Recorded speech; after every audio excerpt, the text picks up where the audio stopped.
राम कथा करते हैं क्योंकि उन्हें कृष्ण कथा करनी है। राजन परीक्षित जी जो हैं उनका उद्धार होना है तो कृष्ण कथा से होना है।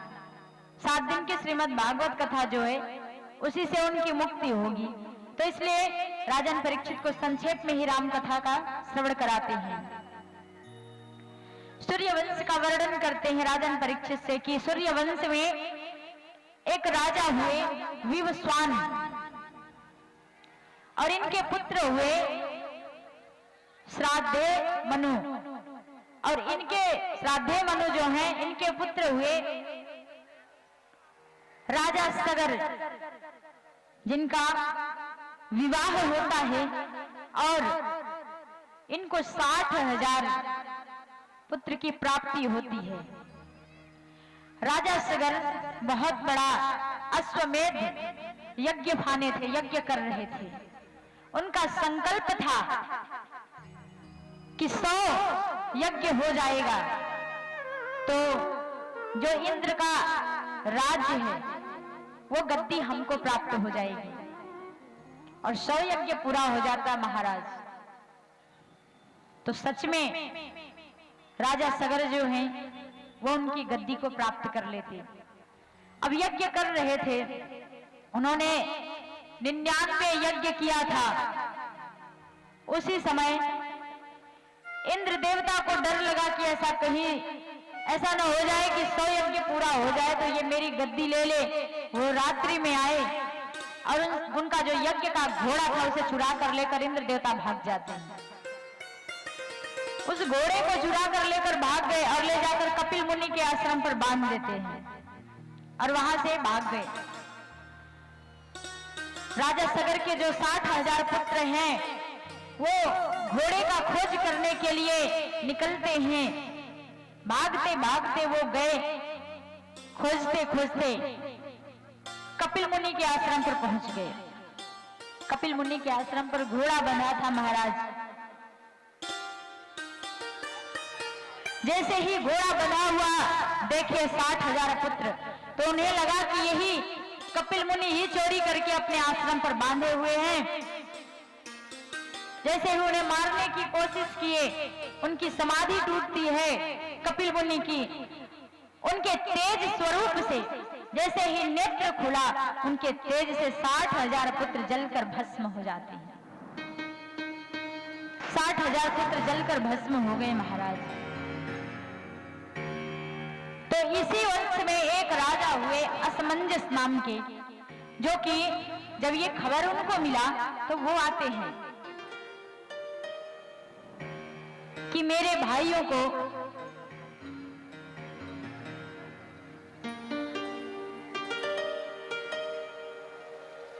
असमंजस आते हैं, कपिल मुनि से निवेदन करते हैं कि महाराज ये 60,000 बालक जलकर भस्म हो गए, अब इनकी मुक्ति कैसे होगी। कपिल मुनि बोले इनकी मुक्ति जब ही हो सकती है जब गंगा माता को कोई तपस्या करके और इनके पास तक लेकर आएगा। उन्हें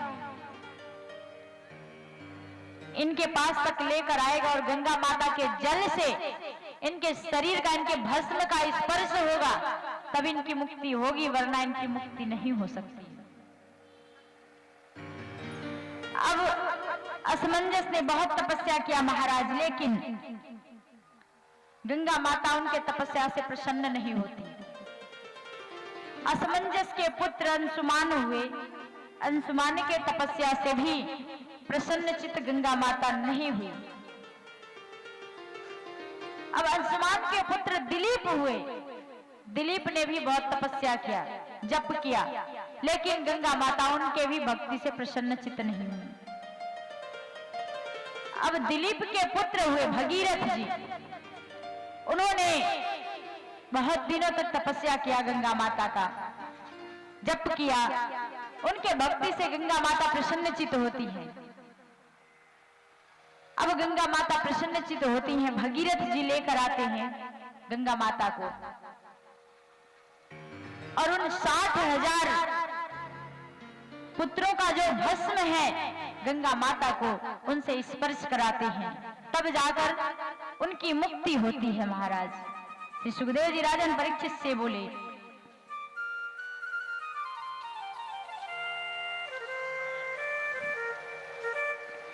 60,000 पुत्रों की जब मुक्ति हो गई, श्री सुखदेव जी राजन परीक्षित से बोले, सगर के पुत्रों की मुक्ति हुई, गंगा माता के जल का स्पर्श हुआ। इसी सूर्य वंश की कथा हम आपको आगे की ओर बढ़ रहे हैं, सुना रहे हैं। अब बोले, इसी वंश में एक राजा हुए, अम्बरीश महाराज, जो कि बहुत बड़े राजा थे, संतों का सेवा करते थे, बहुत भगवान की भक्ति करते थे। महाराज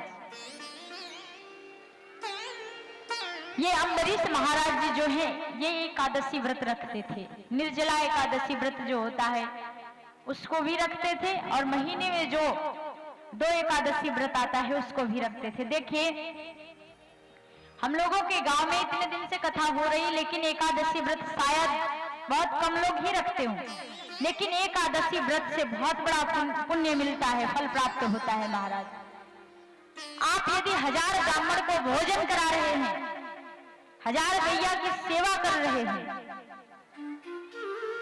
जितना फल आपको उससे प्राप्त होगा, यदि आप एकादशी व्रत, एक एकादशी व्रत रख रहे हैं महीने में, तो उससे ज्यादा फल आपको एक एकादशी व्रत से प्राप्त होगा।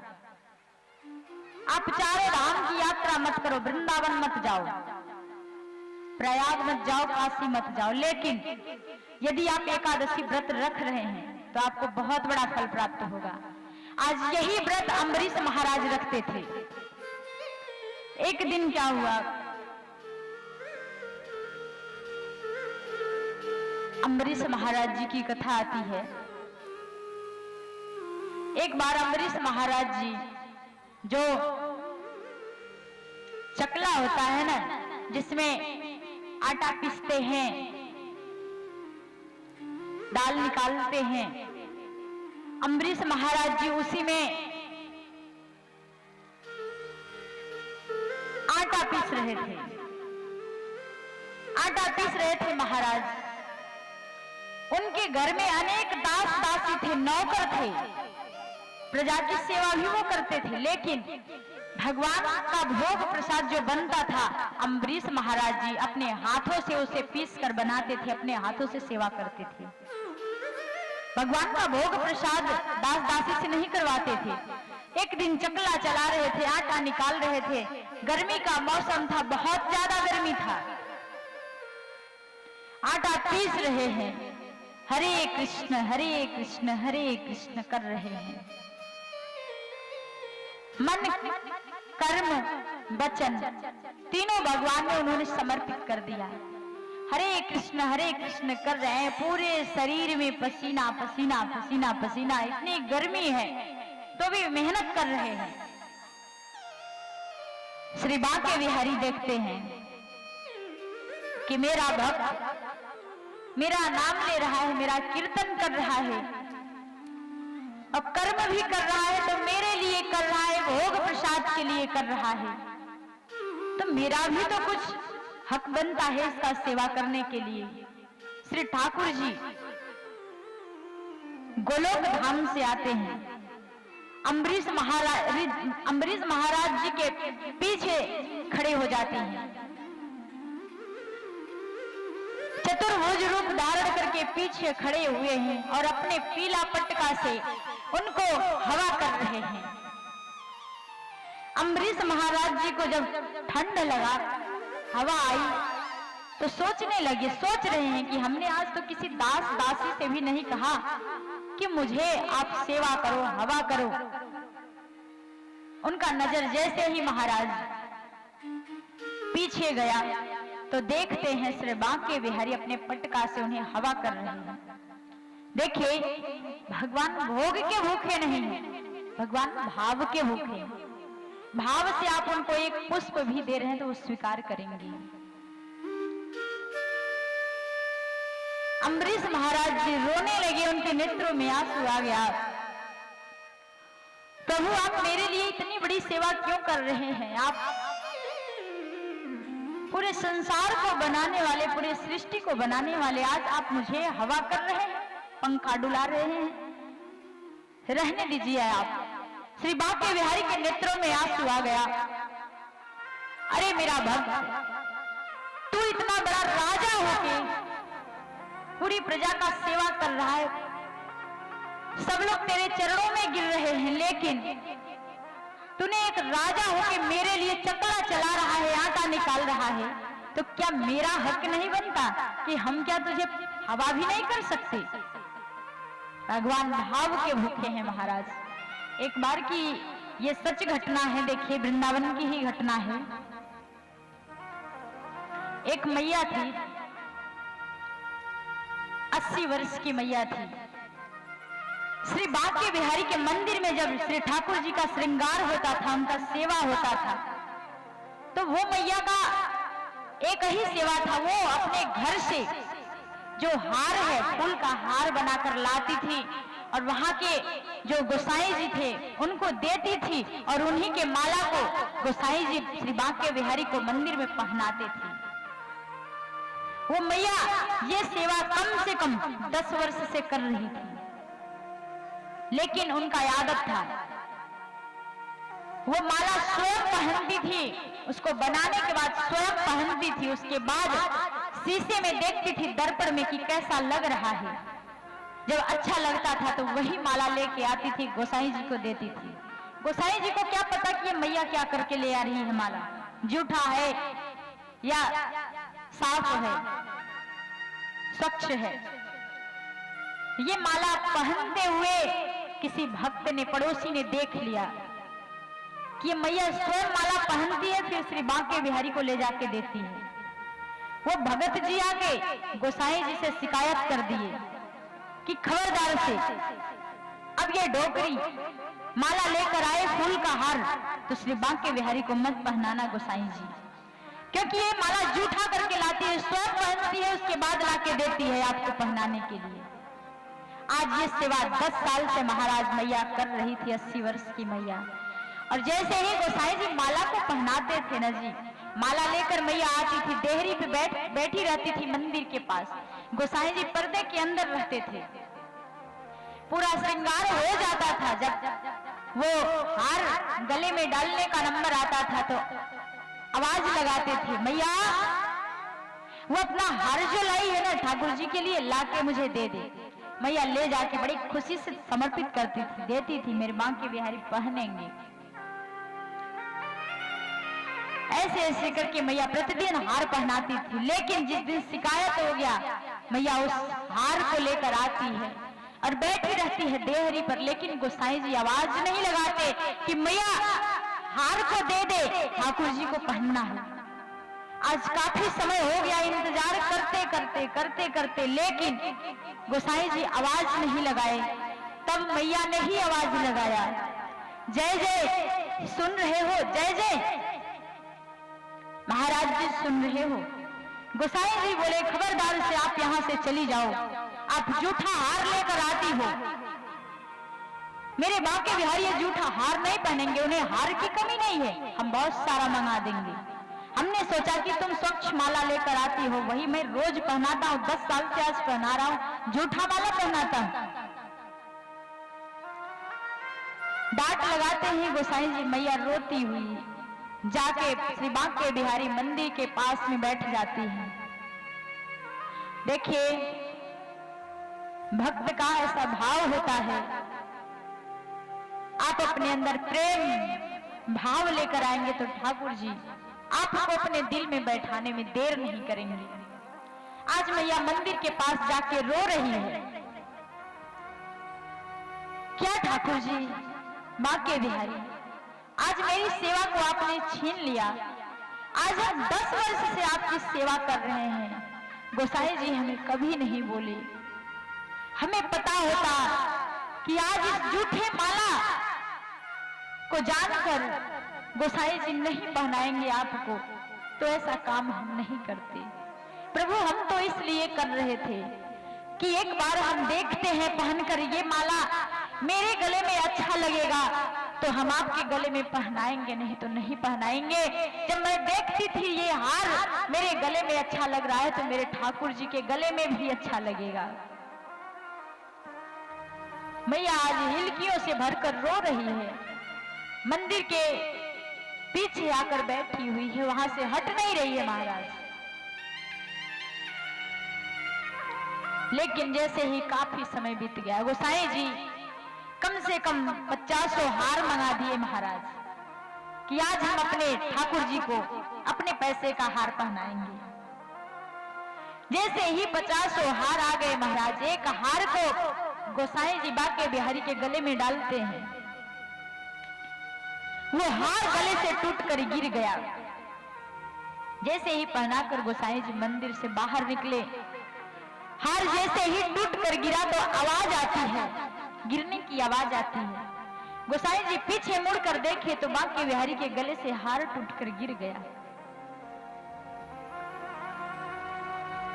पुनः जाकर उसे जोड़कर पहनाते हैं गट्ठी मारकर। जैसे ही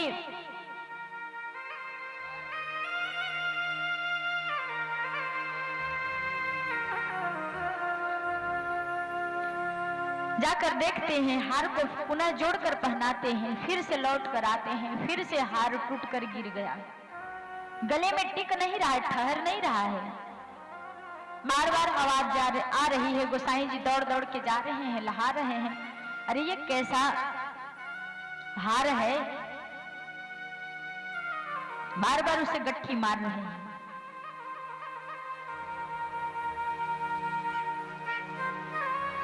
बार बार माला टूटता गया, 50 हार पहना दिए ठाकुर जी को गोसाई जी, लेकिन ठाकुर जी ने स्वीकार नहीं किया। तब मूर्ति से आवाज आती है कि गोसाई जी आपने अपने आप को भक्त समझा, सुंदर आचरण का भक्त आपने समझा अपने आप को, लेकिन मुझे ऐसा हार नहीं पहनना है। मुझे हार पहनना है तो केवल अपनी मैया का हार पहनना है, जो मुझे 10 साल से सेवा करती थी, 10 साल से पहनाती थी। मुझे हार पहनाना है तो वही मैया का हार लेकर आओ और मुझे पहनाओ।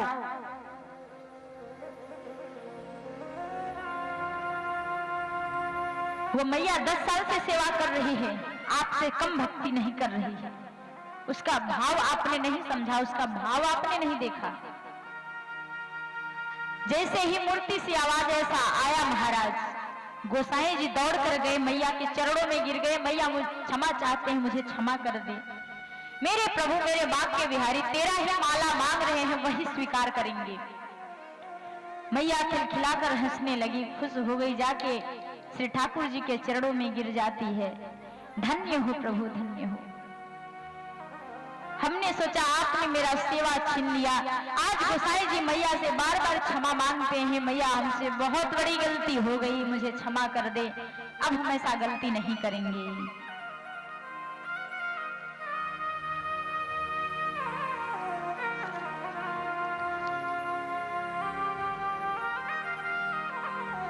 श्री बाके बिहारी महाराज भाव के भूखे हैं, मैया का सेवा पुनः चालू हो जाता है। मैया ने सोच लिया था कि हम जब तक जीवित रहेंगे श्री ठाकुर जी का सेवा करते करते यही सेवा मिला है, हम अपने प्राणों का त्याग कर देंगे। अंत समय में मैया को गोविंद की प्राप्ति होती है, ठाकुर जी की भक्ति प्राप्त हो जाती है। देखिए आप अनेक प्रकार के भोग प्रसाद बनाकर ठाकुर जी को ग्रहण कराएं, उससे कुछ मिलने वाला नहीं है, लेकिन यदि आप भाव प्रकट कर रहे हैं, ठाकुर जी के प्रति श्रद्धा दिखा रहे हैं, भक्ति दिखा रहे हैं, तो मेरे श्री ठाकुर जी आपके भाव को ग्रहण करेंगे। श्री सुखदेव जी राजन परीक्षित से बोले, राजन श्री बाके बिहारी भाव से प्रसन्नचित होते हैं। ऐसे अनेक प्रकार की कथाएं आती हैं, ये सच्ची घटना है श्री वृंदावन की। अब श्री सुखदेव जी आगे की कथा श्रवण करा रहे हैं, राम कथा में प्रवेश करते हैं महाराज। देखिए आप राम कथा में प्रवेश कर रहे हैं, संक्षेप में कथा श्रवण करेंगे, लेकिन पूरी कथा का एक ही सार है। श्री रामचरितमानस आप पढ़ते हैं सभी लोग, लेकिन श्री रामचरितमानस जो है, मानस सबका अर्थ एक ही है केवल। मानस का मतलब होता है मनुष्य, मानस का मतलब होता है आदमी। म से मर्यादा, अ से आदर्श, न से नम्रता और स से सहनशीलता। ये चारों चीज जिसके अंदर आ गया वो सच्चा मानस बन जाता है, वो स्वयं श्री रामचरितमानस बन जाता है। इस संसार में कोई सच्चा मानस था तो केवल श्री रामचंद्र जी भगवान थे, क्योंकि रावण ने भी तपस्या किया था तो वो यही वरदान मांगा था कि मेरी मृत्यु हो तो एक सच्चा मानस के हाथों से हो। श्री सुखदेव जी राजन परीक्षित से राम चरितमानस जो है श्री रामायण में प्रवेश करते हैं, राम कथा संक्षेप में श्रवण कराते हैं। आइए 2 मिनट राम कथा में प्रवेश करने से पहले हनुमान जी को बुलाते हैं, उनका आवाहन करते हैं, क्योंकि जब तक राम कथा में हनुमान जी नहीं आते तो आनंद नहीं आता महाराज, उनके बिना कथा अधूरी होती है। तो आइए 2 मिनट हनुमान जी के नाम का संकीर्तन करेंगे, उन्हें पुकारेंगे, उसके बाद राम कथा में प्रवेश करेंगे।